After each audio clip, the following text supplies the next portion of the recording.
நம்மள நிறைய பேரு ஹெல்த் இன்சூரன்ஸ் எடுத்திருப்போம். ஆனா இந்த வெயிட்டிங் பீரியட்னு ஒன்னு சொல்றாங்களே, அது என்னது? எதுக்கு அதை வச்சிருக்காங்க? வாங்க, அதுக்கு பின்னாடி இருக்கிற அசல் காரணத்தை ரொம்ப சிம்பிளா தெரிஞ்சுக்கலாம். சரி, ஒரு நிமிஷம் யோசிச்சு பாருங்களேன். நீங்க இன்னைக்கு ஒரு புது ஹெல்த் இன்சூரன்ஸ் பாலிசி எடுக்கறீங்கன்னு வச்சுப்போம். நாளைக்கே ஏதாவது உடம்பு சரியில்லைன்னா இன்சூரன்ஸ் கம்பெனி எல்லா செலவையும் பாத்துக்குமா? நம்மள பலரும் ஆமா அதுக்கு தானே பாலிசியா எடுத்தோம்னு நினைப்போம்.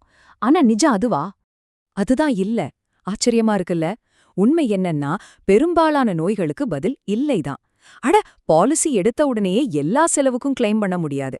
இங்கதான் இந்த காத்திருப்பு காலம், அதாவது வெயிட்டிங் பீரியட் அப்படிங்கிற விஷயம் உள்ள வருது. சரி, ஏன் இப்படி ஒரு ரூல்? அதுக்கு ரொம்ப முக்கியமான ஒரு காரணம் இருக்கு. முதல்ல நாம ஒன்னு புரிஞ்சுக்கணும். இன்சூரன்ஸ் கம்பெனியை பொறுத்த வரைக்கும் விபத்து வேற, நோய் வேற. ஒரு ஆக்சிடென்ட்ங்கிறது பாருங்க எப்ப வேணாலும் நடக்கலாம். அது யாரு கையிலயும் இல்ல. அதனாலதான் நீங்க பாலிசி எடுத்த அடுத்த செகண்ட் ஒரு ஆக்சிடென்ட் நடந்தா கூட கிளைம் கிடைக்கும். ஆனா நோய்கள் விஷயம் அப்படி இல்ல. சில நோய்கள் நமக்கு தெரியாமையே உடம்புக்குள்ள ரொம்ப நாளா இருந்திருக்க வாய்ப்பு இருக்கு இல்லையா? அப்போ இந்த வெயிட்டிங் பீரியட்னா என்னன்னு கரெக்டா சொல்லுங்கன்னு கேட்டா ரொம்ப சிம்பிள். நீங்க பாலிசி வாங்கின தேதியிலிருந்து ஒரு குறிப்பிட்ட காலம் வரைக்கும் சில குறிப்பிட்ட நோய்களுக்கு நீங்க ட்ரீட்மெண்ட் எடுத்தா கிளைம் பண்ண முடியாது. அந்த டைம் முடிஞ்சதுக்கு அப்புறம் தான் அந்த நோய்களுக்கு உங்களுக்கு கவரேஜ் ஸ்டார்ட் ஆகும். சரி, எல்லாம் ஓகே. ஆனா திரும்பவும் அதே கேள்விதான் மனசுல ஓடுது. எதுக்கு இந்த waiting period? Insurance company policy விக்கும்போதே நாள்ல இருந்தே எல்லாத்துக்கும் கவர் கொடுத்தா என்னவா? இதுக்கு ஒரே வார்த்தையில பதில் சொல்லணும்னா நேர்மை. அதாவது இந்த சிஸ்டம்ல தப்பு நடக்காம இருக்கிறதுக்கு தான் ஒரு சின்ன உதாரணம் சொல்றேன். யோசிச்சு பாருங்க.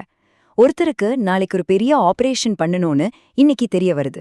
உடனே அவர் ஒரு இன்சூரன்ஸ் பாலிசி எடுத்துட்டு நாளைக்கே கிளைம் பண்ணா அது நியாயமா இருக்குமா? இந்த மாதிரி விஷயங்களை தடுக்கிறதுக்கு தான் இந்த ரூல். பொதுவா பாத்தீங்கன்னா இந்த வெயிட்டிங் பீரியட்ல 3 முக்கியமான ஸ்டேஜ் இருக்கு. ஒன்னு இனிஷியல் வெயிட்டிங் பீரியட், அதாவது நீங்க பாலிசி எடுத்த முதல் 30 நாளைக்கு திடீர்னு வர பெரும்பாலான நோய்களுக்கு கிளைம் கிடைக்காது. ரெண்டாவது, சில குறிப்பிட்ட நோய்கள் இருக்கும், அதுக்கு 2 வருஷம் வரைக்கும் காத்திருக்கணும். மூணாவது, உங்களுக்கு ஏற்கனவே இருக்கிற நோய்கள், அதாவது ப்ரீ எக்ஸிஸ்டிங் டிசீசஸ்னு சொல்லுவோம். உதாரணத்துக்கு சுகர், பிபி மாதிரி. இதையெல்லாம் நீங்க பாலிசி எடுக்கும்போதே சொல்லியிருந்தீங்கன்னா அதுக்கு 3லேருந்து 4 வருஷம் வரைக்கும் வெயிட்டிங் பீரியட் இருக்கலாம். இந்த விஷயத்த நல்லா யோசிச்சு பாருங்க. பாலிசி எடுக்கிற எல்லாரும் அவங்களுக்கு நோய் இருக்குன்னு தெரிஞ்சே எடுத்து உடனே கிளைம் பண்ண ஆரம்பிச்சா என்ன ஆகும்? அந்த இன்சூரன்ஸ் கம்பெனி கிட்ட நிஜமாவே திடீர்னு எதிர்பாராம ஒரு கஷ்டம் வர்ற ஒருத்தருக்கு கொடுக்க பணம் இருக்குமா? இருக்காது இல்லையா? இதுதான் இதுக்கு பின்னாடி இருக்கிற முக்கியமான ஒரு லாஜிக். அப்போ நாம என்ன புரிஞ்சுக்கணும்னா, இந்த வெயிட்டிங் பீரியடுங்கிறது வெறும் கம்பெனிக்கான ஒரு ரூல் மட்டும் இல்ல, அது நம்ம எல்லாருக்கான ஒரு பாதுகாப்பு தான். அதாவது நம்ம எல்லாரும் போடுற பணத்தை சரியா பாதுகாத்து, உண்மையிலே யாருக்கு தேவையோ, யாருக்கு திடீர்னு ஒரு மெடிக்கல் எமர்ஜென்சி வருதோ அவங்களுக்கு அந்த பணம் போய் சேர்றதை இது உறுதி பண்ணுது.